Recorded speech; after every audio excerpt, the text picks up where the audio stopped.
Hello friends, आज हम बात करेंगे साइकोलॉजी का एक और इंपॉर्टेंट टॉपिक जो कि बेसिक्स होता है हेल्थ, मेंटल हेल्थ और मेंटल इलनेस के बारे में, मतलब स्वास्थ्य, मानसिक स्वास्थ्य और मानसिक रोग के बारे में आज हम बात करेंगे। तो सबसे पहले हम देखते हैं कि हेल्थ क्या होता है। हेल्थ का मतलब होता है स्वास्थ्य, हमारे शरीर की ऐसी कंडीशन जिसमें हमको किसी भी प्रकार की कोई भी समस्या ना हो, मतलब हम लोग पूरी तरीके से स्वस्थ हो, जिसे हम स्वस्थ स्वस्थ या स्वास्थ्य कह सकते हैं।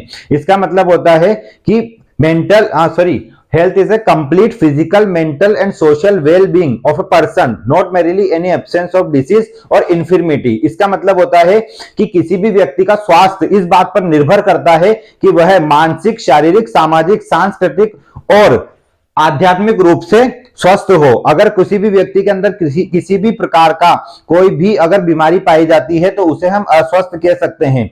मान लीजिए कोई व्यक्ति के अंदर अगर कोई बीमारी नहीं है, कोई किसी रोग नहीं है या कोई शारीरिक परेशानी उसको नहीं है, लेकिन अगर वो मानसिक रूप से परेशान है या किसी चीज को लेकर के वो दिक्कत में है या उसकी सोच अगर नेगेटिव है, तो इसे भी हम पूर्ण रूप से स्वास्थ्य की अवस्था नहीं कह सकते हैं। तो पूर्ण रूप से स्वास्थ्य या WHO के अनुसार, वर्ल्ड हेल्थ ऑर्गेनाइजेशन के अनुसार जो स्वास्थ्य है उसका मतलब यह है कि कोई भी व्यक्ति जब अपनी पूरी शारीरिक, मानसिक और सामाजिक स्थिति को पूरी तरीके से अच्छे से रखता है तब हम उसे एक स्वस्थ व्यक्ति का दर्जा दे सकते हैं। अब हम देखते हैं कि मेंटल हेल्थ या मानसिक स्वास्थ्य क्या होता है। तो मानसिक स्वास्थ्य क्या है? It is a state of a person. यह एक व्यक्ति की वह अवस्था है जिसमें he who is able to think, perceive information, मतलब जो व्यक्ति अच्छे से सोच सकता है, इंफॉर्मेशन को रिसीव या परसीव कर सकता है या फिर ग्रहण कर सकता है, जो भी आसपास के वातावरण में होने वाली घटनाएं उनके बारे में वो एहसास कर सकता है।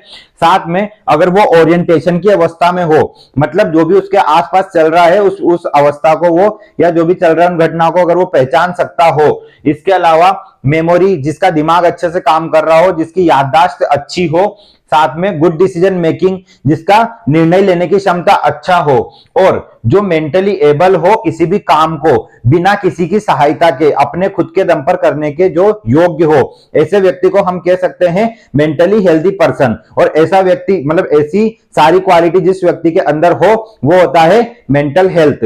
तो मेंटल हेल्थ का मतलब क्या हो गया कि मानसिक रूप से पूरी ऐसी स्वस्थ अवस्था जिसमें कोई भी व्यक्ति ऐसी अवस्था में हो कि वह किसी भी काम को अच्छे से कर सके, किसी भी निर्णय को ले सके, आसपास के वातावरण में होने वाली घटनाओं को आसानी से पहचान सके और जो भी उसके आसपास चल रहा है, किस तरीके से कोई भी व्यक्ति उसको नुकसान पहुंचा सकता है या कोई भी व्यक्ति उसको फायदा कर सकता है, तो होने वाली इन सारी चीजों को वो आसानी से पहचान सके। ऐसी कंडीशन किसी भी व्यक्ति की मानसिक स्वास्थ्य की अवस्था को दर्शाती है। अब हम देखते हैं कि मानसिक अस्वस्थता क्या होती है। Mental illness. तो मेंटल इलनेस में क्या होगा? जब व्यक्ति इन सभी गुणों जो उसके अच्छे कार्यों को दर्शाते हैं, जब इन सभी गुणों से दूर रहता है या वो एक किसी ऐसी कंडीशन में रहता है जहां पर वो अपने सभी कामों को अच्छे से नहीं कर पाता है या फिर वो अच्छी तरीके से मोटिवेटेड ना हो, मतलब वो जिसे शारीरिक प्रेरणा ना हो। जनरली क्या होता है, अंदर से व्यक्ति को किसी भी कार्य करने के लिए प्रेरणा उत्पन्न होती है, भूख लगना, प्यास लगना, नींद आना या किसी भी काम को करना, किसी भी लक्ष्य को प्राप्त करना, किसी भी पर्पस को प्राप्त करना या सोसाइटी में या समाज में रह करके लोगों से मिलना जुलना, जिससे कि हम अपनी अच्छी छवि बना सके और अच्छी पहचान बना सके। जब व्यक्ति इन सारे कामों से दूर रह करके इन सब चीजों में इंटरेस्ट नहीं लेता है और वो सिर्फ ऐसी अवस्था को दर्शाता है जिससे हम उसको देखकर कह सकते हैं कि इसका स्वास्थ्य जो है मानसिक रूप से अच्छा नहीं है, तो उसे हम कहते हैं मानसिक अस्वस्थता या mental illness. Mental illness, it is a result of disturbance in motivation, experience and purpose of socio cultural pressure। मतलब किसी व्यक्ति के ऊपर सामाजिक, सांस्कृतिक दबाव हो किसी भी कार्य को करने के लिए, जिसका पूर्व अनुभव अच्छा ना हो या जिसके अंदर से प्रेरणा ना आ रही हो या फिर किसी कार्य को वो करने के प्रति योग्य ना हो, तो ऐसी अवस्था हम उसका मानसिक अस्वस्थ या मानसिक रोग कह सकते हैं। आगे देखते हैं, people who fail to fulfill their roles and carry out responsibilities or whose behavior is inappropriate according to situation are viewed as mental illness, मतलब कोई भी व्यक्ति जो चाहता है वो फुलफिल नहीं कर पाता, जो उसकी जरूरत है, जो उसकी आवश्यकताएं हैं उनके प्रति अगर वो सजग रूप से कार्य नहीं कर पाता है, और साथ ही वो जो भी होने वाली घटनाएं हैं वातावरण में उनके प्रति अगर अपने आप को सिचुएशन में नहीं ढाल पाता है, या किसी भी सिचुएशन को वो छोड़कर भागने की कोशिश करता है, तो व्यक्ति की ऐसी अवस्था उसका मानसिक रूप से अस्वस्थ होना या मानसिक रोगी होना दर्शाता है। तो ये है हेल्थ, मेंटल हेल्थ और मेंटल इलनेस की डेफिनेशंस। अब नेक्स्ट हम देखते हैं मानसिक स्वास्थ्य को प्रभावित करने वाले कारक, मतलब जनरली हमारा मानसिक स्वास्थ्य अच्छा है लेकिन किन किन कारणों की वजह से वो डिस्टर्ब होता है। कभी कभी हमारा मानसिक स्वास्थ्य जन्म के समय से ही डिस्टर्ब हो सकता है, कभी जन्म के बाद में हमारे जीवन काल के दौरान किसी भी दिन किसी भी अवस्था में वो डिस्टर्ब हो सकता है। तो मानसिक स्वास्थ्य को प्रभावित करने वाले कौन कौन से कारक है उनको हम देखते हैं। फर्स्ट है हेरिडिटी। हेरिडिटी का मतलब होता है आनुवांशिकता, मतलब जन्म से ही हमको अगर मानसिक रूप से अस्वस्थ है तो उसे हम कहते हैं हेरिडिटी। अब मानसिक रूप से अस्वस्थ जन्म के समय से कैसे हो सकते हैं, मान लो हो सकता है हमारे जो पेरेंट्स हैं, माता पिता, उनसे हमको ये मानसिक अस्वस्थता मिली है, मतलब ऐसी कोई कंडीशन हमारी बॉडी के अंदर है या ऐसा कोई रोग हमको है मानसिक रूप से जिसमें हम हमारी कार्य करने की क्षमता, सोचने समझने की क्षमता या निर्णय लेने की क्षमता या फिर हमारी बुद्धि का विकास अगर अच्छी तरीके से जन्म से ही नहीं हुआ है, जो हमको गर्भ से माता पिता से मिला है, तो उसे हम कह सकते हैं आनुवांशिकता एक कारण है हमारे मानसिक स्वास्थ्य को प्रभावित करने वाला।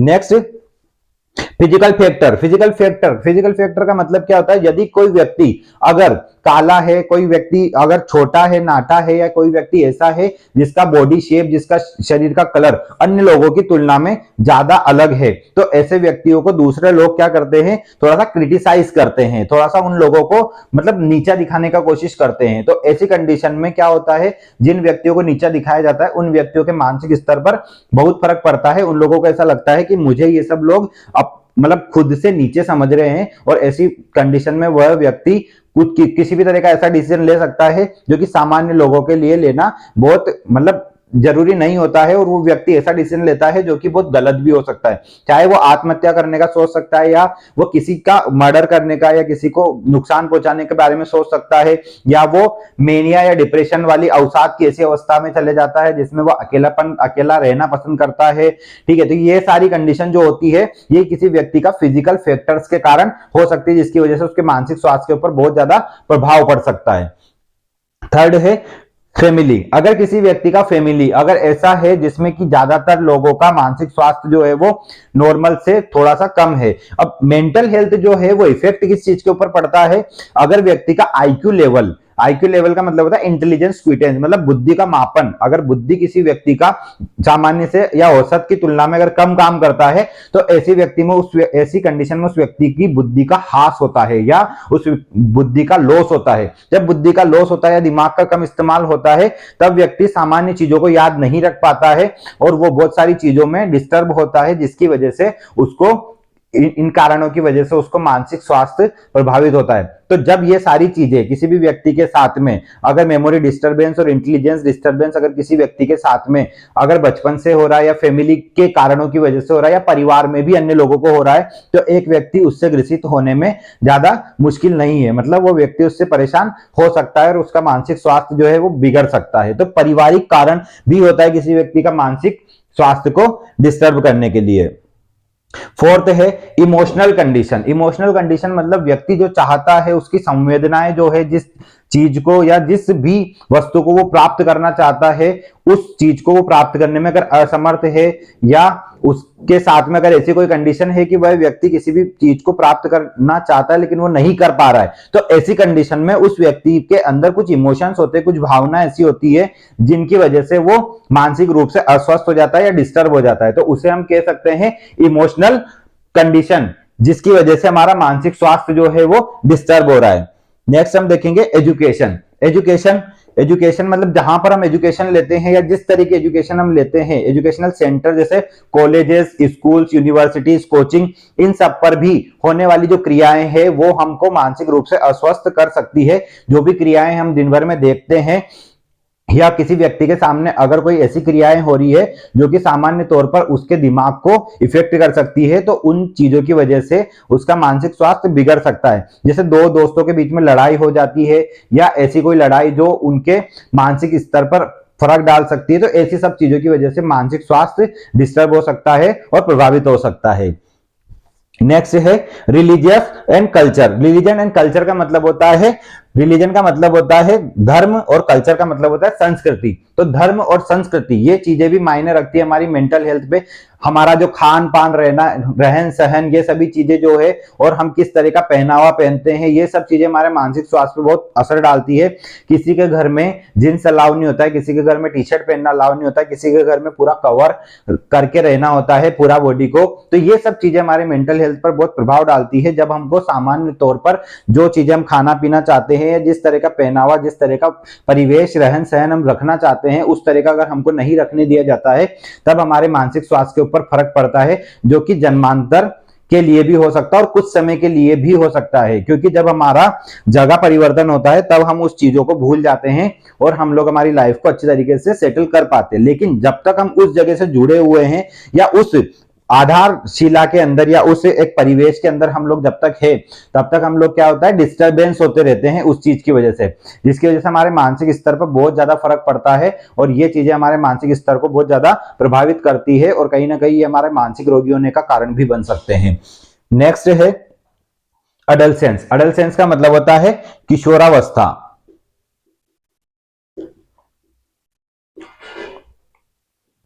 किशोरावस्था, किशोरावस्था का मतलब क्या होता है, ऐसी अवस्था जिसमें हम अडल्ट हो चुके हैं या हमारी एज 18-19 साल से ऊपर हो चुकी है। ऐसी कंडीशन में हमारी बॉडी की जो फिजिकल नीड्स होती है वो चेंज हो जाती है। अब हमको कुछ महत्वाकांक्षाएं होती है किसी चीज को प्राप्त करने के लिए, किसी वस्तु को प्राप्त करने के लिए, या हमारी लाइफ के जो टारगेट्स होते हैं, हमारी लाइफ के एम होते हैं, हमारा करियर, ठीक है, हमारी लाइफ, हमारा सब कुछ जो होता है वो पूरा डिफरेंटली चेंज हो जाता है। अब हमको खिलौने से खेलने की आवश्यकता नहीं होती है।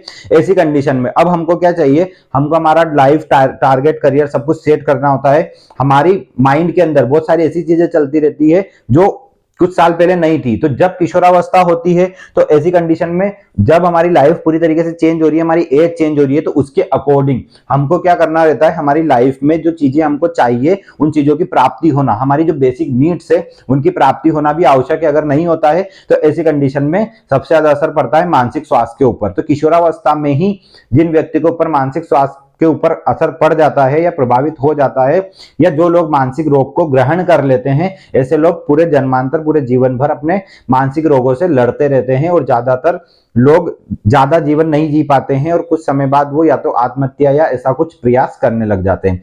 तो जो किशोरावस्था होती है ये एक बहुत बड़ा कारण होता है मानसिक रोगी बनने का।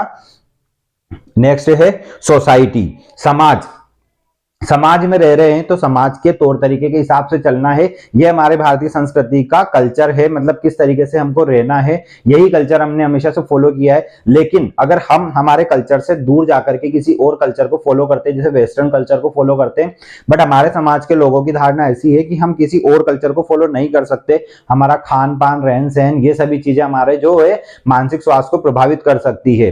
तो हमारी जो सोसाइटी है, हमारे आसपास के लोग हैं, वो किस तरीके से हमारे रहने सहने के ऊपर, तौर तरीके के ऊपर इफेक्ट करते हैं या उसके ऊपर किस तरीके से वो प्रभावित होते हैं, उसकी वजह से हमारा जो मानसिक स्तर है वो डिस्टर्ब हो सकता है। Basic human needs, basic human needs का मतलब होता है मानव की आधारभूत जो नीड्स होती है, मतलब जो आवश्यकताएं होती है।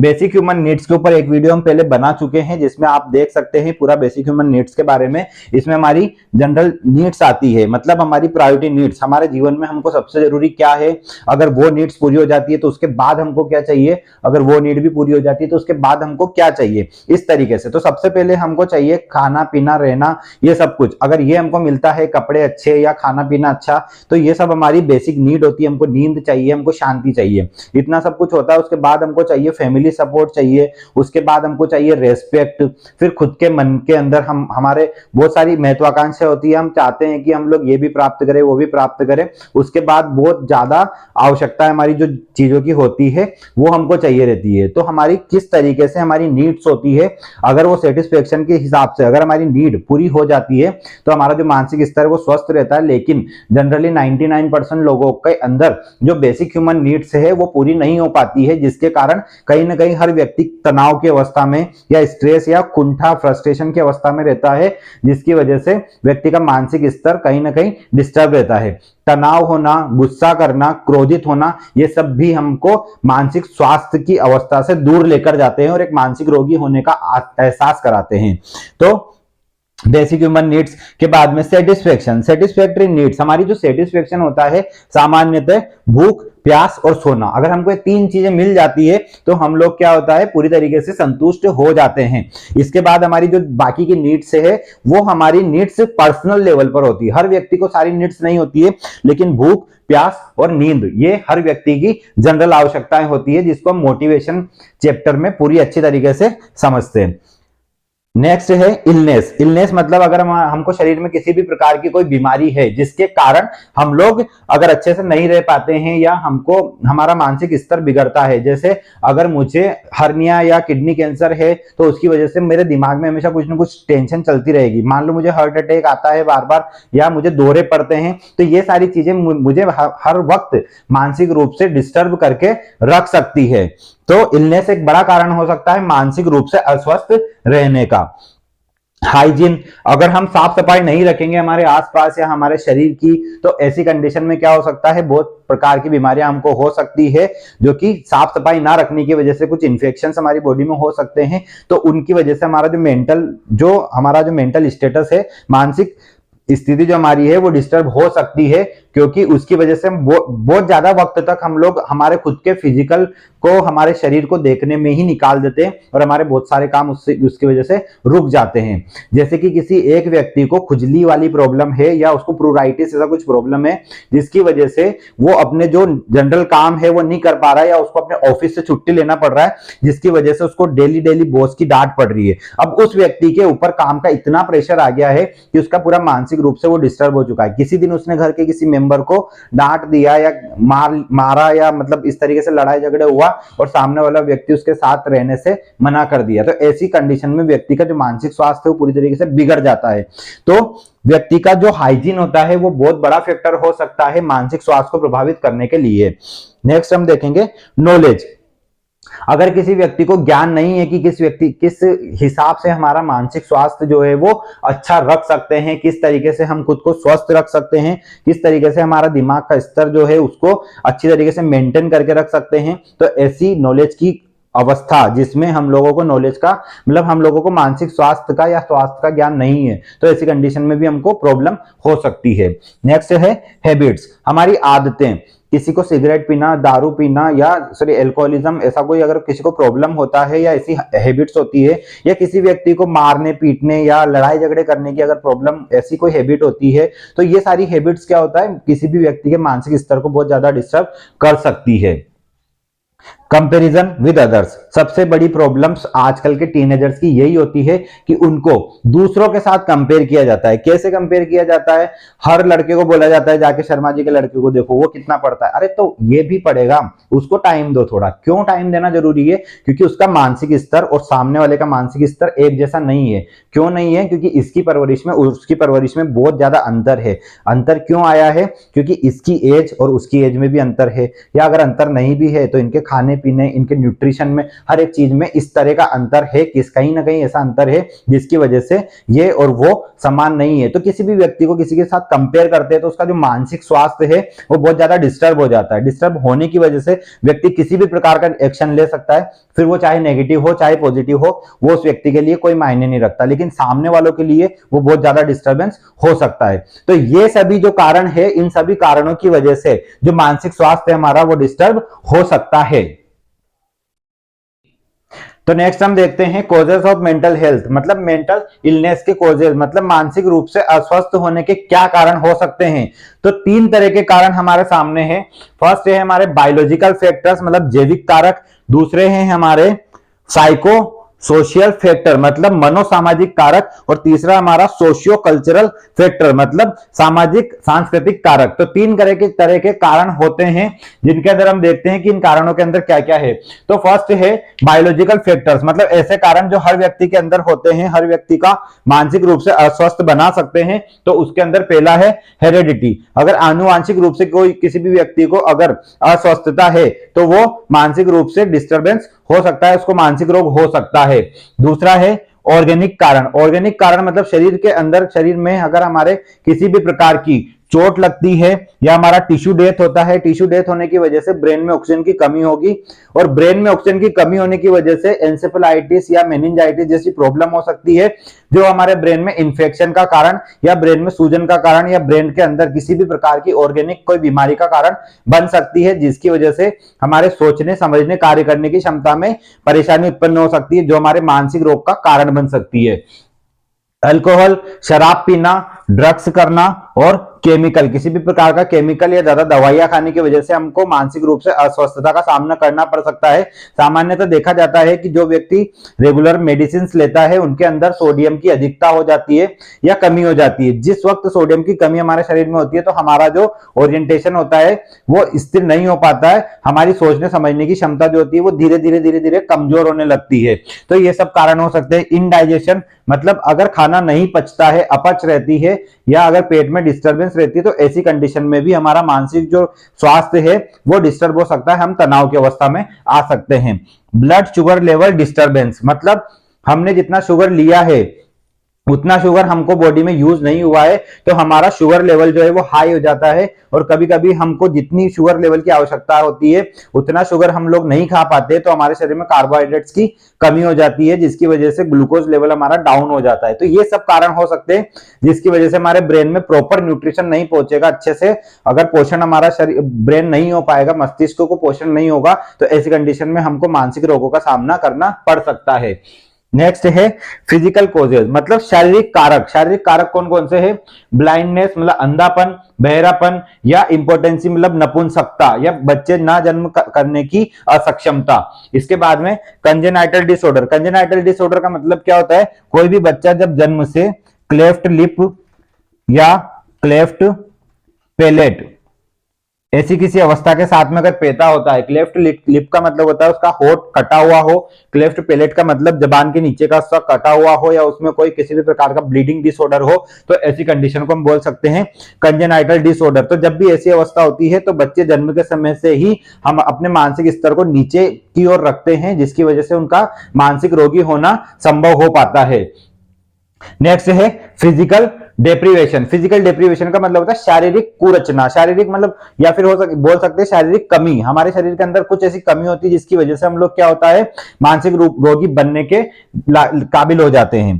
तो माल न्यूट्रिशन मतलब कुपोषण। अगर हमको शुरू से कुपोषण है, मतलब ये पोषण की कमी है, तो ऐसी कंडीशन हमको मानसिक रोगी बना सकती है। Vitamin deficiency, vitamin A B C D E के किसी भी विटामिन की अगर हमारे शरीर के अंदर कमी होगी तो ऐसी कंडीशन में कुछ ना कुछ प्रॉब्लम्स हमारी बॉडी के अंदर होगी, जिसकी वजह से हमको मानसिक रोग होने का चांसेस बढ़ जाते हैं। इंसोम्निया, इंसोम्निया एक बहुत बड़ा रीजन होता है मानसिक रूप से अस्वस्थ होने का। इंसोम्निया का अर्थ होता है अनिद्रा, मतलब नींद नहीं आना। किसी भी व्यक्ति को नींद नहीं आएगी तो उसकी वजह से उसका पूरा दिन पूरा रात सब कुछ डिस्टर्ब रहेगा और उसके माइंड के अंदर अनेक तरह के विचार चलेंगे, और कभी कभी एक ही विचार लगातार कई बार चलता है, जिसकी वजह से उसका दिमाग जो है वो अस्थिर रूप से काम करता है। कभी कभी व्यक्ति अपनी कॉन्शियसनेस को खो बैठता है और अनकॉन्शियस वाली कंडीशन में, सेमी कॉन्शियस वाली कंडीशन में चले जाता है, जिसकी वजह से उसका जो मानसिक स्तर है वो कहीं ना कहीं डिस्टर्ब होता है। इसके बाद में लेथार्जी, आलसीपन या कह सकते हैं कि थकान। हर व्यक्ति, बहुत सारे व्यक्तियों को क्या होता है कभी कभी थकान का सामना ज्यादा करना पड़ता है, क्योंकि वो काम ज्यादा कर लेते हैं, या कोई व्यक्ति इतना ज्यादा थका हुआ रहता है कि वो कोई काम नहीं करता है, तो ऐसी कंडीशन में उसका जो मानसिक संतुलन है या मानसिक स्थिति है वो उसको यही बात करने के लिए आगे बढ़ाती रहती है, यही बात करने के लिए प्रेरित करती है कि वो इस वक्त थका हुआ है और इस वक्त वो काम नहीं कर सकता है। तो ये रीजन हो सकते हैं। इसके अलावा सर्जिकल ट्रीटमेंट, किसी भी व्यक्ति का अगर कोई सर्जरी हुआ है तो उसकी वजह से उसके माइंड में हमेशा कुछ ना कुछ ऐसी कंडीशन रहेगी जिसकी वजह से वो मानसिक रूप से अस्वस्थ रहेगा, जैसे हिस्टेक्टोमी, मास्टेक्टोमी या एम्पुटेशन, ऐसा कोई भी अगर उसको सर्जरी हुआ है या किसी और प्रकार की अगर उसको सर्जरी हुई है या ऑपरेशन हुआ है तो वो डिस्टर्ब रहता है मानसिक रूप से। ये हमने देखे इसके बायोलॉजिकल फैक्टर्स, जैविक कारक। अब हम देखते हैं उसके साइको सोशल फैक्टर्स, मतलब मनोसामाजिक कारक। कौन कौन से मनोसामाजिक कारक हो सकते हैं? तो इसमें फर्स्ट है मेटरनल डेप्रिवेशन। मेटरनल डेप्रिवेशन का मतलब होता है मातृवंचन। मातृवंचन, जब कोई मदर, जब कोई औरत अगर बच्चे पैदा नहीं कर पाती है या किसी व्यक्ति किसी औरत के अंदर, अगर किसी महिला के अंदर अगर बच्चे जन्मने की अक्षमता हो या क्षमता नहीं हो, तो ऐसी कंडीशन में उसको मातृवंचन रहता है, मतलब शिशु जन्म नहीं हो पाता है। और जब किसी फीमेल को शिशु जन्म नहीं हो पाता है तो इस बात से उसके मानसिक स्तर पर बहुत ज्यादा असर पड़ता है और कहीं ना कहीं वो डिप्रेशन की अवस्था, जो कि एक मानसिक रोग है, उसमें वो चली जा सकती है। नेक्स्ट है pathogenic interpersonal relationship. Pathogenic interpersonal relationship का मतलब होता है कि आसपास के हमारे जो वातावरण है जिसमें हम लोगों के साथ जब रह रहे हैं, तो उन लोगों को अगर किसी प्रकार का कोई रोग है या उन लोगों को अगर एंटी सोशियल जो वर्क होता है या असामाजिक कार्य करने का अगर उनको रहता है कि वो हमारे साथ लड़ाई झगड़ा करेंगे, हमारे आसपास अगर कहीं पे लड़ाई झगड़ा हो रहा है, तो ऐसा जो पैथोजेनिक वाला माहौल रहता है तो इसकी वजह से हमारा जो मानसिक स्तर है वो डिस्टर्ब हो सकता है। Physical stress. फिजिकल स्ट्रेस का मतलब क्या होता है? हमारे आसपास के वातावरण में अगर खाना नहीं है, जैसे हमको भूख लग रही है, भूखमरी, जैसे बाकी के सारे लोग या आसपास के हमारे एक एरिया के लोग अगर भूखमरी, बाढ़, अकाल या किसी भी प्रकार का पॉपुलेशन मतलब सॉरी पोल्यूशन, प्रदूषण या किसी भी प्रकार का डिजास्टर या आपदा को अगर झेल रहे हैं, तो ऐसी कंडीशन में हमको सभी लोगों को ही मानसिक रोग हो सकते हैं और हमको भी उसके साथ में मानसिक रोग होने की संभावना जो होती है वो कहीं ना कहीं बढ़ जाती है। इसके बाद मेंटल स्ट्रेस, मानसिक जो तनाव होता है उसकी वजह से भी मानसिक रोग होने के चांसेस बढ़ते हैं। जैसे फर्स्ट प्यूबर्टी। प्यूबर्टी मतलब जैसे ही हम जवान होने लगते हैं, जैसे हमारी बॉडी के अंदर फिजिकल चेंजेस आने लगते हैं, तो हमारी मानसिक स्थिति जो है वो धीरे धीरे परिवर्तित होती है, क्योंकि हमारी बॉडी के अंदर हमारी पिट्यूटरी ग्लैंड या जितनी भी एंडोक्राइन ग्लैंड्स होती है सबके अंदर से जो हार्मोन सिक्रेशन का जो काम होता है वो कंटिन्यूअसली बढ़ जाता है, जिसकी वजह से शरीर के अंदर हार्मोनल चेंजेस भी आते हैं। तो इस वाली कंडीशन में प्यूबर्टी जब होती है, जब हमारे यौवन आरंभ होता है, जब 13 साल से लेकर के 19 साल की एज में हम लोग पहुंचते हैं, तो ऐसी कंडीशन में हमारे मानसिक स्तर पर बहुत ज्यादा प्रभाव पड़ता है, क्योंकि हमारे ऊपर बहुत सारी जिम्मेदारियां डाल दी जाती है, बहुत सारी जिम्मेदारियां बढ़ जाती है जिनको हम एकदम से चेंज नहीं कर सकते हैं और उस वातावरण में हम ढलने में टाइम लगता है, जिसकी वजह से मानसिक स्वास्थ्य के ऊपर फर्क पड़ सकता है। प्रेगनेंसी एक कारण हो सकता है, क्योंकि प्रेगनेंसी, जनरल प्रेगनेंसी क्या होता है कि एक बार डायरेक्ट अगर मतलब किसी भी फीमेल को प्रेगनेंसी होती है फर्स्ट प्रेगनेंसी, तो उसको मानसिक रूप से कुछ ना कुछ फिजिकल चेंजेस या मानसिक चेंजेस उसके माइंड में चलते रहते हैं, कुछ ना कुछ बातें चलती रहती है, तो प्रेगनेंसी एक रीजन हो सकता है।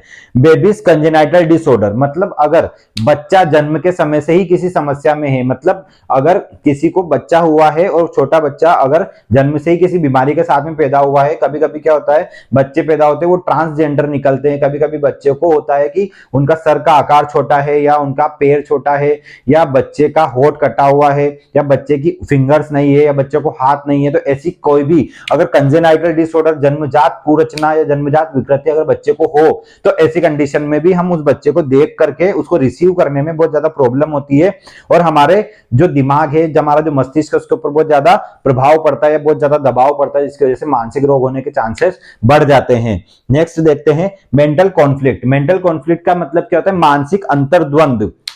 मानसिक अंतर्द्वंद का मतलब होता है कंफ्यूजन। हमको किसी भी प्रकार का कंफ्यूजन या दो से अधिक बातों के बीच में हमको हमेशा इस तरह की दुविधा रहती है कि हम इस काम को करें या उस काम को करें, तो इस तरीके से हमारी लाइफ में बहुत सारी प्रॉब्लम्स चलती है। जैसे इंटरनल मोटिवेशन। इंटरनल मोटिवेशन का मतलब है कि हमारे अंदर की जो अंतरात्मा है या हमारे अंदर की जो प्रेरणा है जो हमसे कुछ काम करवाना चाहती है, जब हम कॉन्फ्लिक्ट की अवस्था में होते हैं, जब हम द्वंद की अवस्था में होते हैं, ऐसी कंडीशन में क्या होता है, हमारे अंदर की जो अंतरात्मा है या हमारा जो मन जो कह रहा है हम वो काम करें या ना करें, इस कंफ्यूजन में हम लोग ज्यादातर रहते हैं, जिसकी वजह से हम लोग मेंटल रूप से डिस्टर्ब रहते हैं। सेकंड, विल यानी इच्छा। जब हमको हमारी इच्छा का काम करने नहीं दिया जाता है या हमको हमारी इच्छा का काम करने दिया जा रहा है या हम हमारी इच्छा का काम नहीं कर पा रहे हैं, तो ऐसी किसी भी अवस्था में हमारी जो मानसिक स्वास्थ्य स्थिति है वो डिस्टर्ब हो सकती है। पर्पस, जब हमको हमारे पर्पस के बीच में, मतलब हमारे उद्देश्य, हमारी लाइफ के गोल टारगेट क्या है, उनके बीच में कंफ्यूजन होता है, तो इसकी वजह से हमको बहुत ज्यादा तनाव की स्थिति उत्पन्न हो सकती है। इंटरेस्ट मतलब रुचि, मतलब हमारी आदतें, हमारा जो हैबिट्स है, हमारा इंटरेस्ट है वो किन चीजों में है या किन चीजों में होना चाहिए या किन चीजों में नहीं होना चाहिए, इसके बीच में जब कंफ्यूजन होता है तो इसकी वजह से मानसिक स्थिति डिस्टर्ब होती है।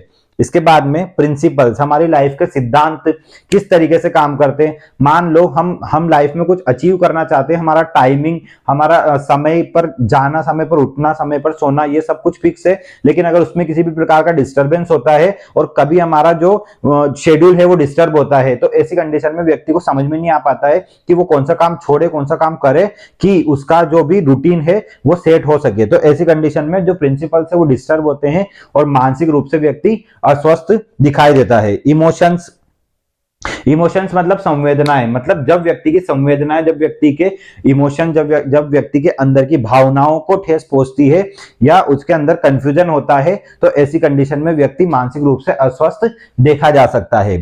ये हमारे साइको सोशल फैक्टर मतलब मनोसामाजिक कारक है। नेक्स्ट हम देखते हैं सोशियो कल्चरल फैक्टर, मतलब सामाजिक और सांस्कृतिक कारक कौन कौन से होते हैं। तो फर्स्ट है वॉर्स एंड वॉयलेंस। वॉर्स मतलब लड़ाई झगड़ा और वॉयलेंस का मतलब होता है ज्यादा किसी के भी साथ में लड़ाई होना या अहिंसा। वॉयलेंस का मतलब अहिंसा, तो लड़ाई झगड़ा या अहिंसा अगर हमारे जीवन में है तो इसकी वजह से हमारा जो मानसिक स्तर है वो बिगड़ा हुआ रहेगा। अगर हम किसी के साथ लड़ाई झगड़ा करते हैं ज्यादा समय के लिए तो उसकी वजह से हमारा मानसिक स्वास्थ्य क्यों बिगड़ेगा, क्योंकि हमारे मन में तनाव रहेगा, एंगर रहेगा, गुस्सा, फ्रस्ट्रेशन रहेगा। किसी को अगर हम लड़ाई कर रहे हैं किसी के साथ में और उसने हमको मारा लेकिन हम उसको नहीं मार पाए, तो इस कंडीशन में हमारे मन में कहीं ना कहीं फ्रस्ट्रेशन रहेगा या फिर कहीं ना कहीं इस बात का तनाव रहेगा कि हमने उसको क्यों नहीं मारा है। तो ये बात हमको आगे जाकर परेशान करती है और बहुत ज्यादा लंबे समय तक हम उस चीज के बारे में सोचते रहते हैं, जो कि हमारे मानसिक स्वास्थ्य के लिए बिल्कुल भी सही नहीं है। तो ऐसी कंडीशन से हमको कुछ समय के लिए दूर होना है, जिसकी वजह से हम उस चीज से बच सकते हैं। नेक्स्ट है टेक्निकल चेंजेस इन लाइफ, मतलब जीवन में होने वाले तकनीकी जो परिवर्तन होते हैं, जैसे स्ट्रेस हमारी लाइफ में आ सकता है, फ्रस्ट्रेशन हो सकता है, किसी भी चीज को लेकर के, किसी भी बात को लेकर के हम लोग कुंठित हो सकते हैं या फ्रस्ट्रेट हो सकते हैं, या जिसकी वजह से हम लोगों को मतलब तनाव की स्थिति पैदा हो सकती है। तो ऐसे कारण हमारी लाइफ में हमारे जो मानसिक स्वास्थ्य है उसको परेशान कर सकते हैं। नेक्स्ट है सोशल चेंजेस। सोशल चेंजेस मतलब जब हम लोगों के साथ रहते हैं और बाद में वही लोग हमसे दूर जाने की कोशिश करते हैं या हमसे दूर चले जाते हैं, तो ऐसी कंडीशन में हम अपने आप को अकेला पाते हैं या अपने आप को अवसादित पाते हैं। तो ऐसी कंडीशन होती है हमारी लोनलीनेस, मतलब अकेलापन, तनाव या अवसाद की स्थिति, जिसे हम डिप्रेशन कहते हैं। जब व्यक्ति डिप्रेशन या लोनलीनेस वाली कंडीशन में होता है तो ऐसी कंडीशन में व्यक्ति अपने आप को इतना ज्यादा अकेला पाता है कि वह किसी भी इंसान से बात नहीं करना चाहता या नहीं कर पाता है, क्योंकि वो खुद को बाकी लोगों से आइसोलेटेड या अलग कर चुका होता है। तो ये एक मानसिक अवस्था है जिसके अंदर जिसे एक तरीका मूड डिसऑर्डर भी कह सकते हैं। जब मूड डिसऑर्डर होता है तो वो दो तरीका होता है, एक डिप्रेशन होता है, एक मेनिया होता है। जब मेनिया होता है तो उस कंडीशन में व्यक्ति जरूरत से ज्यादा हाइपर एक्टिविटी करता है और डिप्रेशन की अवस्था में व्यक्ति बहुत ज्यादा हाइपो एक्टिविटी या नॉर्मल एक्टिविटीज को भी कम कर देता है। तो ये सारी अवस्थाएं जो होती है व्यक्ति के सोशल चेंजेस, ये हमारे मानसिक स्तर पर बहुत ज्यादा असर डालती है। नेक्स्ट है इकोनॉमिक प्रॉब्लम। इकोनॉमिक प्रॉब्लम का मतलब होता है कि आर्थिक समस्याएं हमारे जीवन में जो होती है वो हमारे जीवन पर बहुत ज्यादा असर डालती है, जैसे कि गरीबी, अनएम्प्लॉयमेंट मतलब बेरोजगारी, एल्कोहलिज्म मतलब शराबखोरी, प्रोस्टिट्यूशन मतलब वेश्यावृत्ति, और कार्ड्स एंड कैसीनो मतलब हमारा जुआ खेलना वगैरह। ये सब जो हमारी आदतें होती है, तो इन सब चीजों की वजह से और हमारी गरीबी और बेरोजगारी, ये सारी चीजें हमारे जीवन पर बहुत ज्यादा प्रभाव डालती है और हम लोगों को आर्थिक रूप से कमजोर बनाती है, जिसकी वजह से हमारे पास पैसे नहीं होते हैं हमारे खाने पीने के या हमारी जरूरतें पूरी करने के। तो ऐसी कंडीशन में हमारे जो फैमिली मेंबर्स है उनकी तरफ से हमारे ऊपर मानसिक रूप से दबाव पड़ता है, तो जिसकी वजह से हम मानसिक रोगी बन सकते हैं। इसके बाद में ऑक्यूपेशनल प्रॉब्लम्स। ऑक्यूपेशनल प्रॉब्लम्स मतलब काम धंधे की समस्याएं, व्यवसायिक समस्याएं, मतलब अनसेटिस्फाइड जो व्यक्ति कार्य करता है, क्यों करता है? क्योंकि वो घर का अच्छे से पालन पोषण कर सके, सबको पाल सके, सबके साथ अच्छे से रह सके, लेकिन उसकी जॉब में उसको सेटिस्फेक्शन नहीं मिल पाता है, संतुष्टि नहीं है। काम है, पैसा है, लेकिन संतुष्टि नहीं है। जो काम वो करना चाहता था वो काम नहीं कर पाता है। 80-90% लोग जो चाहते हैं जीवन में वो नहीं बन पाते हैं। ऐसी कंडीशन में व्यक्ति क्या करता है, जो उसको मिल रहा होता है उस चीज को वो कर लेता है रिसीव। तो ऐसी कंडीशन में व्यक्ति की जो जॉब सेटिस्फेक्शन है वो नहीं मिल पाता है, अनसेटिस्फाइड जॉब उसकी रह जाती है। दूसरा है सैलरी इशू। ज्यादातर लोगों को जितना भी सैलरी मिलता है उतना ही उसके घर चलाने के लिए सफिशिएंट नहीं होता है, उसको और ज्यादा सैलरी चाहिए होता है। तो सैलरी इशू एक मानसिक स्तर पर दबाव डालने वाला कारण है। इसके अलावा तनाव या वर्कलोड, मतलब काम का जो लोड होता है, वर्कलोड या तनाव, तो ये सारी चीजें हैं। आप इनको एक बार ये स्क्रीनशॉट ले लीजिए पूरे का। तो नेक्स्ट हम देखेंगे मेंटल हेल्थ और मेंटल इलनेस के कैरेक्टरिस्टिक्स, मतलब क्या क्या विशेषताएं होती है। तो सबसे पहले हम देखते हैं मेंटल हेल्थ की या मानसिक रूप से स्वस्थ व्यक्ति की क्या क्या विशेषताएं होती है, जिसको हम देख करके कह सकते हैं कि यह व्यक्ति मानसिक रूप से पूर्णतया स्वस्थ है। तो फर्स्ट होता है एडजस्टमेंट कैपेसिटी। एडजस्टमेंट कैपेसिटी का मतलब होता है कि कोई भी व्यक्ति अगर मानसिक रूप से पूरी तरह स्वस्थ है, उसका दिमाग अच्छी तरह से काम कर रहा है, तो वह किसी भी कंडीशन में एडजस्ट करने की उसके अंदर क्षमता होती है। अगर इकोनॉमिकल कंडीशन खराब है या पैसों की प्रॉब्लम है या उसको लव अफेयर्स का प्रॉब्लम है या उसको ऐसा कोई प्रॉब्लम है या उसको फैमिली में किसी की डेथ हो गई, ऐसा कोई प्रॉब्लम है, तो ऐसी कंडीशन में वो व्यक्ति घबराता नहीं है, परेशान नहीं होता है, बल्कि उस कंडीशन को एडजस्ट कर लेता है और उस कंडीशन में अपनी मेंटल हेल्थ को अच्छा रखता है और कोई परेशानी खुद के ऊपर आने नहीं देता है। तो ऐसी कंडीशन को बोलते हैं एडजस्टमेंट कैपेसिटी। ठीक है, मतलब कोई भी कंडीशन है उसके साथ में सामंजस्य बिठाकर वो व्यक्ति काम करता है। दूसरा है सेल्फ डायरेक्शन। सेल्फ डायरेक्शन का मतलब होता है कि कोई भी व्यक्ति जो मानसिक रूप से स्वस्थ है वो सेल्फ डायरेक्टेड होता है, मतलब खुद के हिसाब से खुद का काम करता है, खुद के निर्देशों के हिसाब से काम करता है। थर्ड है acceptance of uncertainty. Acceptance of uncertainty का मतलब है कि जो व्यक्ति मानसिक रूप से स्वस्थ है उस व्यक्ति की ये खास विशेषता होती है कि वो जो भी अनसर्टेनिटी होती है, मतलब अचानक कोई भी अगर समस्या आ जाती है या अचानक किसी भी प्रकार की कोई भी परिस्थिति उसके सामने उत्पन्न हो जाती है, तो उसको वो एक्सेप्ट करता है, उससे वो भागता नहीं है और ऐसी कंडीशन में व्यक्ति उस प्रॉब्लम का सामना करता है और जो भी प्रॉब्लम होती है उसको सोल्व कर लेता है खुद के दम पर। तो ये होता है। नेक्स्ट है स्पीक लाउड एंड क्लियर, मतलब जो भी व्यक्ति मानसिक रूप से स्वस्थ है या जो भी व्यक्ति अच्छी तरीके से बातचीत करना चाहता है, जिसका कन्वर्सेशन, जिसका कम्युनिकेशन दूसरे लोगों के साथ अच्छा है, बातचीत करने का तरीका अच्छा है, वो व्यक्ति लाउड और क्लियर, तेज तेज और साफ सुथरा बोलता है। ऐसा नहीं कि बहुत ज्यादा तेज बोल रहा है कि सामने वाले को उससे प्रॉब्लम हो रही है, लेकिन इतना तेज कि सामने वाले को जितना साउंड चाहिए उतना साउंड उसको मिल जाए, इतना धीरे भी ना बोले कि किसी को कुछ समझ में ना आए। तो ऐसा व्यक्ति जो बिल्कुल साफ सुथरा और अच्छी तरीके से बोलता है वो मेंटल रूप से स्वस्थ है। Keep calmness. कामनेस मतलब शांति बनाए रखता है, बिना किसी कारण के कोई चिल्ला चोट, कोई बोलचाल या कोई भी लाउड साउंड नहीं निकालता है, ऐसा व्यक्ति होता है कामनेस, मतलब जो शांत प्रिय हो, बिल्कुल अच्छे से आराम से अपने काम को करता है, उसको बोलते हैं कामनेस। नेक्स्ट है high frustrated tolerance. High frustration tolerance का मतलब क्या है? बहुत ज्यादा फ्रस्ट्रेशन। फ्रस्ट्रेशन का मतलब होता है तनाव या इसे हम बोल सकते हैं कुंठा। ठीक है, ये स्ट्रेस का ही एक टाइप है फ्रस्ट्रेशन। कोई भी व्यक्ति को जब अपने सेटिस्फेक्शन नहीं मिलता है या अपने जीवन में अगर कोई संतुष्टि नहीं मिलती है, जो वो चाहता है वो चीज उसे नहीं मिल पाती है, तो व्यक्ति का जो मानसिक संतुलन है वो डिस्टर्ब होने लगता है, व्यक्ति परेशान होने लगता है, चिड़चिड़ा हो जाता है, इरिटेट हो जाता है। तो ऐसी कंडीशन को हम बोलते हैं फ्रस्ट्रेशन। तो उस फ्रस्ट्रेशन को टॉलरेंस करना। टॉलरेंस करना मतलब सहन करना।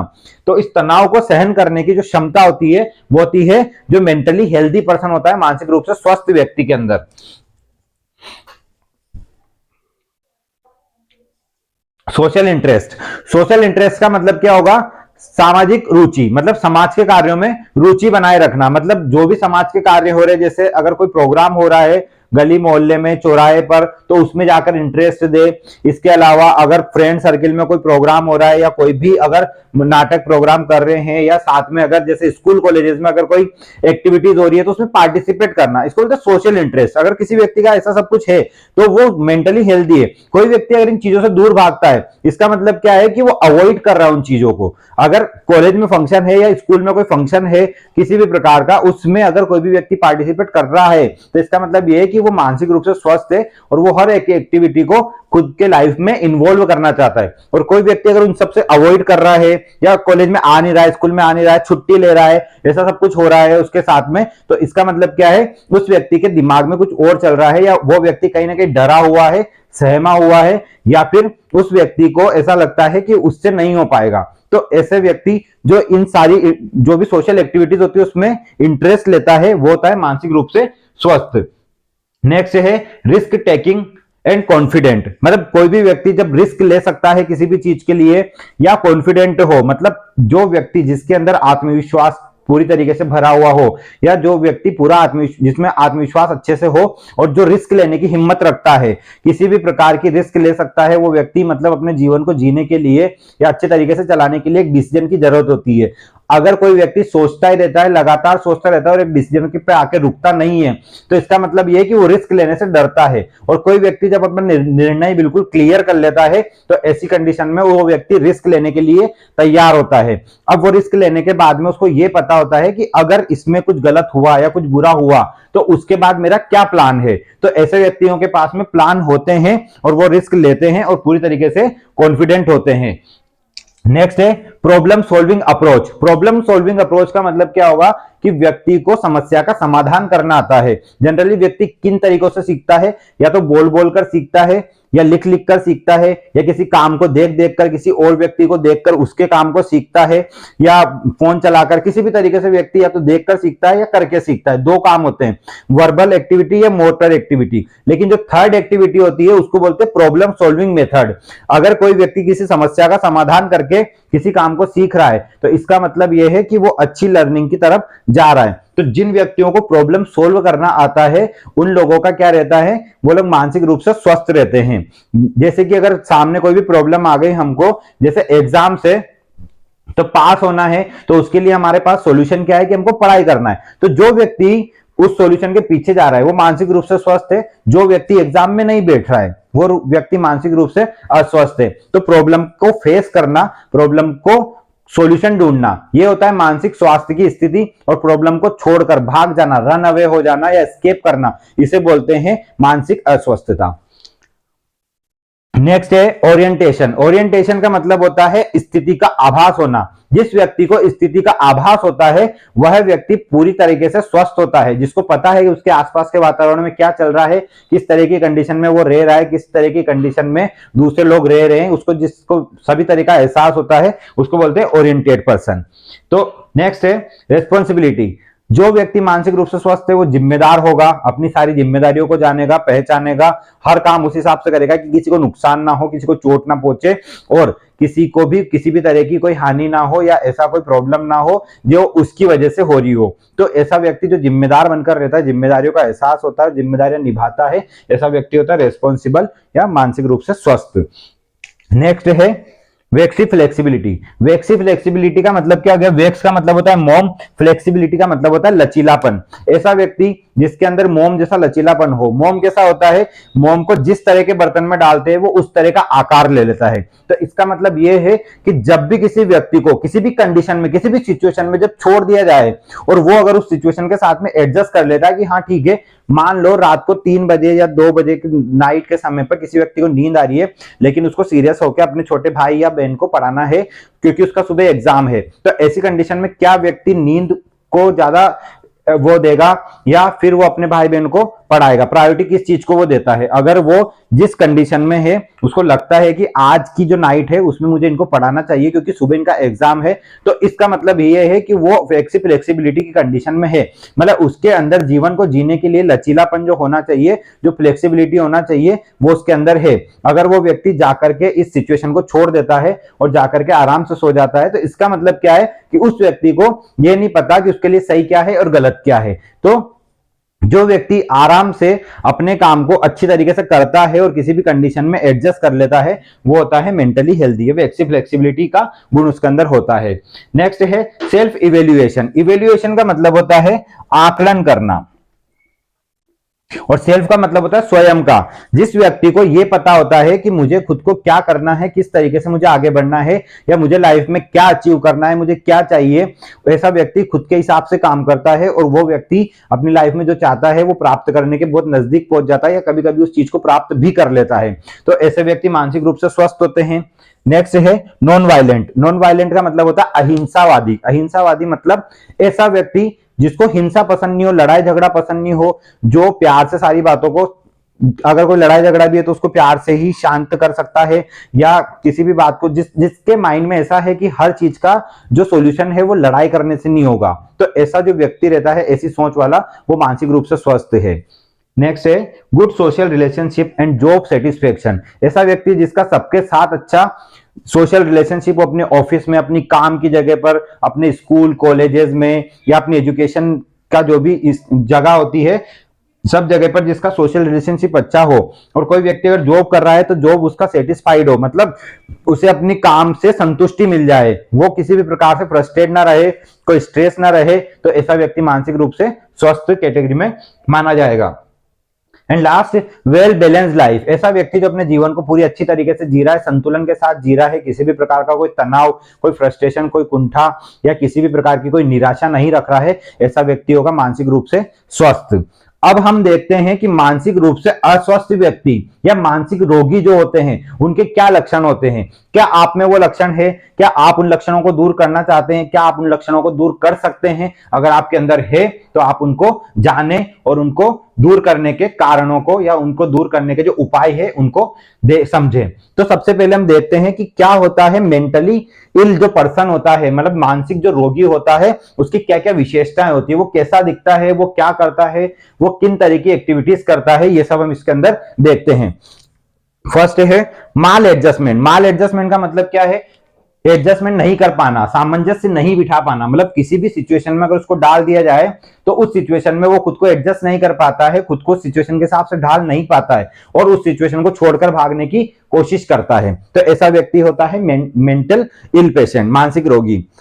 इसके अलावा डायरेक्टेड बाय अदर्स। ऐसे लोग जिनको दूसरे के इशारों पर चलने की आदत है, मतलब ऐसे व्यक्ति जो अपना काम करने के लिए दूसरे लोगों की परमिशन ले रहे हैं, या ऐसे व्यक्ति जो दूसरे लोगों से पूछ पूछ कर अपना काम कर रहे हैं कि क्या मैं ये कर लूं, क्या मैं ये कर लूं, इस तरह का जो नेचर होता है किसी भी व्यक्ति का वो बहुत खराब होता है। ऐसे लोगों को मेंटल इल पर्सन की कैटेगरी में डाला जा सकता है, क्योंकि ऐसे लोगों को ये नहीं पता कि उनको लाइफ में क्या चाहिए, ये उनको दूसरे लोग बताते हैं कि तुमको लाइफ में क्या चाहिए या क्या अचीव करना है, और व्यक्ति उसी हिसाब से चलता है जैसा सामने वाले ने बताया, क्योंकि उसकी नजर में दूसरा पर्सन जो उसे बता रहा है वो ज्यादा बेटर है।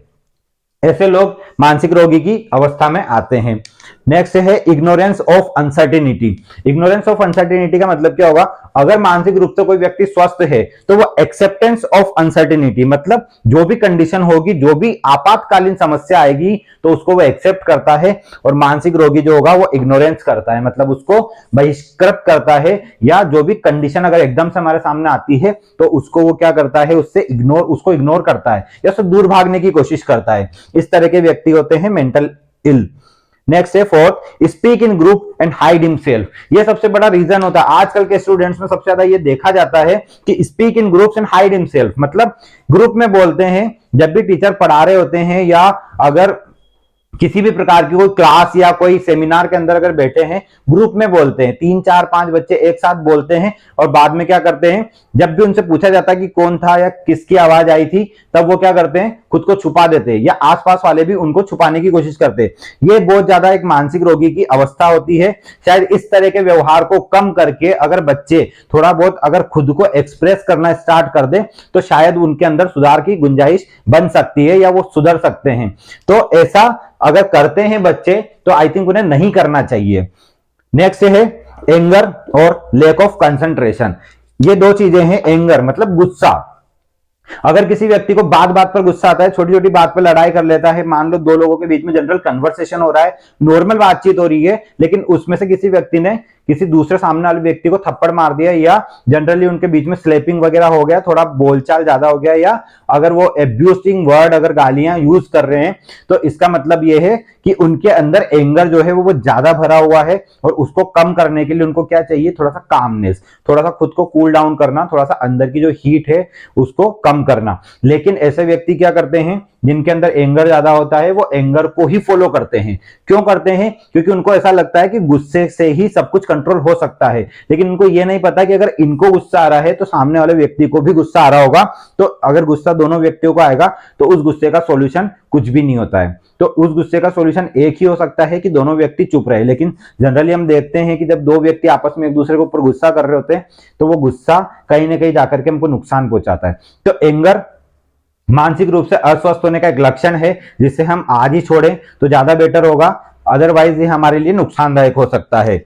और लेक ऑफ कंसंट्रेशन का मतलब होता है ध्यान भंग होना या ध्यान की कमी, या वॉलेंट्री इनवॉलेंट्री किसी भी प्रकार का हम ऐच्छिक अनैच्छिक ध्यान किसी भी वस्तु पर नहीं लगा पाते, क्योंकि हमारा माइंड कहीं ना कहीं दूसरी ही जगह चल रहा होता है। जैसे पढ़ाई में ध्यान नहीं लगा पाते हैं क्योंकि घर में प्रॉब्लम है, ठीक है, घर में ध्यान नहीं लगा पाते क्योंकि जो भी इंसान घर पे ध्यान लगाना चाहता है या घर के लोगों पे ध्यान लगाना चाहता है, अपने बिजनेस पे ध्यान लगाना चाहता है, वो कहीं ना कहीं कुछ ड्रग एब्यूज या अल्कोहल या स्मोकिंग के बारे में सोच रहा होता है, या किसी और चीज के बारे में सोच रहा होता है। तो आजकल के जो टीनेजर्स होते हैं उनमें लेक ऑफ कॉन्सेंट्रेशन बहुत ज्यादा होता है, क्योंकि स्टार्ट करते हैं वो पढ़ाई को, अपने करियर को बहुत सीरियस तरीके से, बट धीरे धीरे उस माहौल के साथ ढलते जाते हैं और कहीं ना कहीं उनकी संगति बिगड़ती है और कॉन्सेंट्रेशन लेक होता है। तो इस तरह के लोग क्या होते हैं, मानसिक रूप से अस्वस्थ। नेक्स्ट है स्ट्रेस, तनाव। तनाव सबसे बड़ा रीजन होता है एक मानसिक रूप से अस्वस्थ होने का। किसी भी व्यक्ति को ज्यादातर क्या होता है, हेडेक का रीजन होता है, सरदर्द का रीजन क्या होता है, स्ट्रेस, तनाव लेना। तनाव के कारण बाल झड़ना, तनाव के कारण नींद नहीं आना, और इसके अलावा भूख नहीं लगना, ज्यादा यूरिन आना, कभी कम यूरिन आना, कभी सो नहीं पाना, या किसी भी चीज का स्वाद नहीं आ पाना, बहुत सारे ऐसे प्रॉब्लम्स होते हैं। या फिर इसके अलावा लड़ाई झगड़े होना या किसी से मारपीट होना, बहुत सारे ऐसे रीजंस होते हैं जो व्यक्ति को तनाव के अंदर ही होते हैं।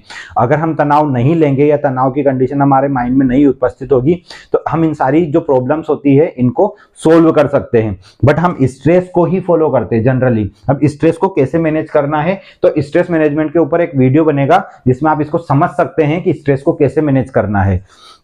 तो स्ट्रेस का मतलब हो गया तनाव, जिसमें हम लोग ज्यादा खुद को प्रेशराइज कर लेते हैं, खुद के ऊपर ज्यादा दबाव डाल लेते हैं, और हमको लगता है कि हमारे ऊपर बहुत ज्यादा दबाव है और हम किसी भी काम को अच्छी तरीके से नहीं कर पाते हैं, बहुत सारी चीजों को हम लोग गलत ही कर जाते हैं। तो ऐसी कंडीशन को हम लोग मानसिक रोगी की अवस्था में डाल सकते हैं। नेक्स्ट है फ्रस्ट्रेशन। इधर हमने देखा था हाई फ्रस्ट्रेशन टॉलरेंस, मतलब बहुत ज्यादा तनाव होता है, बहुत ज्यादा कुंठा है, बहुत ज्यादा फ्रस्ट्रेशन होता है तो उसको टॉलरेट करता है, ये सहन कर जाता है। लेकिन इधर क्या होता है, इधर फ्रस्ट्रेशन होता है, मतलब सहन नहीं कर पाता है। अगर किसी भी प्रकार का तनाव होता है तो उसको सहन नहीं कर पाता है और व्यक्ति चिड़चिड़ा सा हो जाता है, इरिटेट हो जाता है, तो ये होता है फ्रस्ट्रेशन। नेक्स्ट है anti social activity. Anti social activity का मतलब होता है असामाजिक कार्य। असामाजिक कार्य आप समझते हैं कि असामाजिक कार्य का मतलब क्या होता है, ऐसे कार्य जो समाज के लोग पसंद नहीं करते।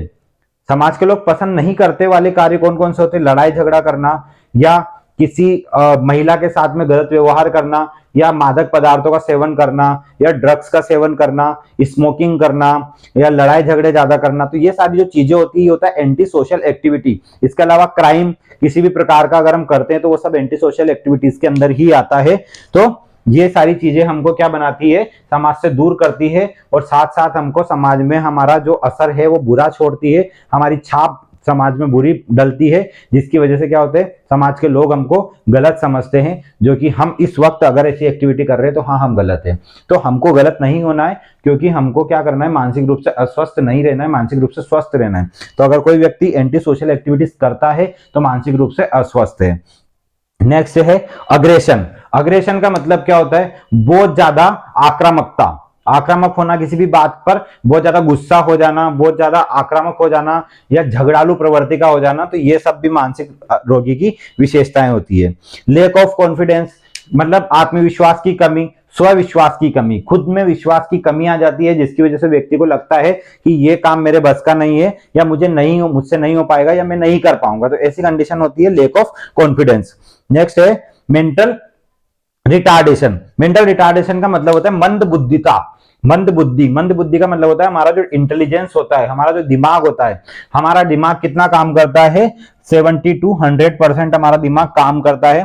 तो हमारा एक एवरेज जो इंटेलिजेंस क्विटेंस है, मतलब हमारी बुद्धि जो है 70 से 100% सामान्य तो काम करती है। लेकिन अगर मेंटल रिटार्डेशन होगा तो ऐसी कंडीशन में 3 कंडीशन बनती है, जिसमें फर्स्ट होगा हमारा बहुत ज्यादा सीरियस मेंटल रिटार्डेशन, और दूसरा होगा मॉडरेट, और थर्ड होगा माइल्ड। सीरियस या सीवियर मेंटल रिटार्डेशन, इसमें हमारा दिमाग 20 से 25% या 30% काम करता है, इसमें करता है 30 से लेकर के 50%, और इसमें करता है 50 से लेकर के 70%। अगर इतना भी कर रहा है हमारा दिमाग काम, तो इसका मतलब ये है कि हम ज्यादा पागल नहीं है, या हमारा जो मानसिक बुद्धि का विकास है वो बहुत ज्यादा, जिसमें कमी नहीं है। इतना दिमाग काम करता है 30 से 50%, मतलब थोड़ी कमी है जिसमें सुधार की जरूरत है। लेकिन बहुत ज्यादा अगर सीरियसली अगर कंडीशन है कि हमारा दिमाग 20-30% ही काम कर रहा है, इसका मतलब हमारा जन्मजात मानसिक विकास हुआ ही नहीं है, जिसकी वजह से बहुत सारी प्रॉब्लम्स आ सकती है और ऐसा व्यक्ति मानसिक रूप से अस्वस्थ है। इसके बाद में like loneliness and no social interaction, मतलब जो भी व्यक्ति होता है वो लोनलीनेस को पसंद करता है, अकेला रहना पसंद करता है, और कोई सोशल इंटरेक्शन नहीं, मतलब किसी भी समाज के किसी भी व्यक्ति के साथ में बातचीत करना, घुलना मिलना, ये सब उसको पसंद नहीं होता है। नेक्स्ट है होपलेसनेस, मतलब निराशावादी, हर बात बात पे निराश हो जाता है, किसी भी बात उसको बोलते हैं तो उस बात को वो समझता नहीं है या उससे परेशान हो जाता है। Flight of ideas, flight of ideas एक बहुत ही ज्यादा प्रॉब्लमेटिक थिंग है हमारे मेंटल स्टेटस के अंदर में। ये जब भी हम मेंटल स्टेटस एग्जामिनेशन करते हैं किसी पेशेंट का, तो हम सबसे इंपॉर्टेंट चीज देखते हैं फ्लाइट ऑफ आइडियाज।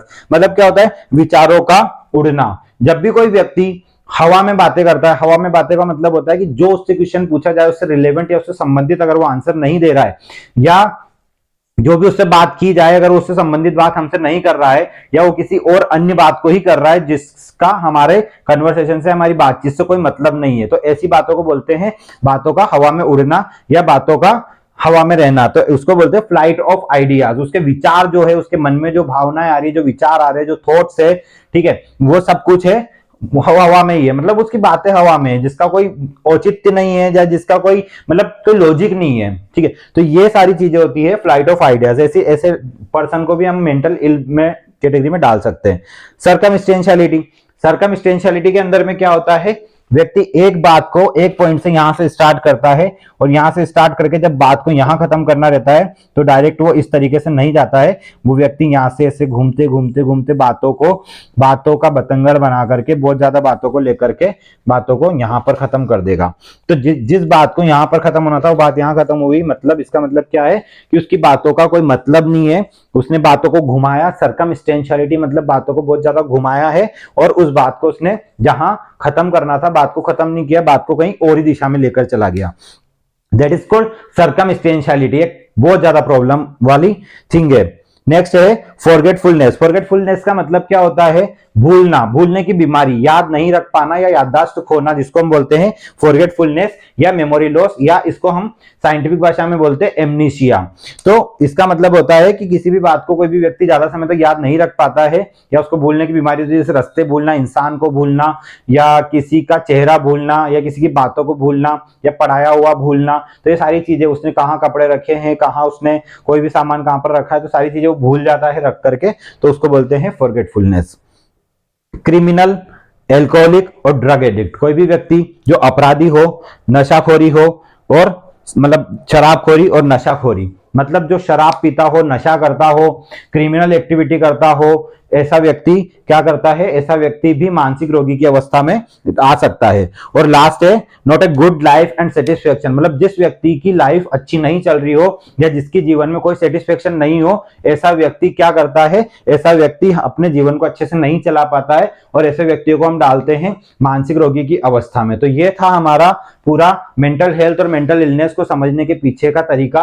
किस तरीके से हमने देखा मानसिक रोग क्या होता है, मानसिक स्वास्थ्य क्या होता है, स्वास्थ्य क्या होता है, हमने सब कुछ देखा। इसके बाद हमने ये भी चेक किया कि हमारे जो मानसिक रोगी है उसके क्या क्या कारण है, किस तरीके से हम बोल सकते हैं कि किसी भी व्यक्ति को मानसिक रोग है। और उसके बाद हम देखते हैं कि मानसिक रोगी की, मानसिक रूप से स्वस्थ व्यक्ति की क्या क्या विशेषताएं होती है, और मानसिक रोगी व्यक्ति की क्या क्या विशेषताएं होती है। तो आप एक बार इसका स्क्रीनशॉट ले लीजिए ताकि आप इसके नोट्स बना सकें। ठीक है, नेक्स्ट वीडियो में हम देखेंगे कुछ और इंटरेस्टिंग चीजों के बारे में, बट तब तक के लिए वीडियो को सब्सक्राइब करें, वीडियो को लाइक करें, चैनल को सब्सक्राइब करें, कमेंट करें, कमेंट करके बताएं कि आपको नेक्स्ट वीडियो किस टॉपिक पर चाहिए, क्योंकि कमेंट सेक्शन में पूरा खाली होता है, कमेंट्स ज्यादा नहीं होते हैं, तो इस वजह से हमको थोड़ा सा प्रॉब्लम होता है कि किस आइडिया पर, किस सब्जेक्ट पर, किस टॉपिक पर वीडियो बनाएं। तो आपकी जो नीड है उसके अकॉर्डिंग कमेंट करें, और अगर हो सके तो वीडियो को लाइक करें और अच्छी तरीके से देखें। Thank you.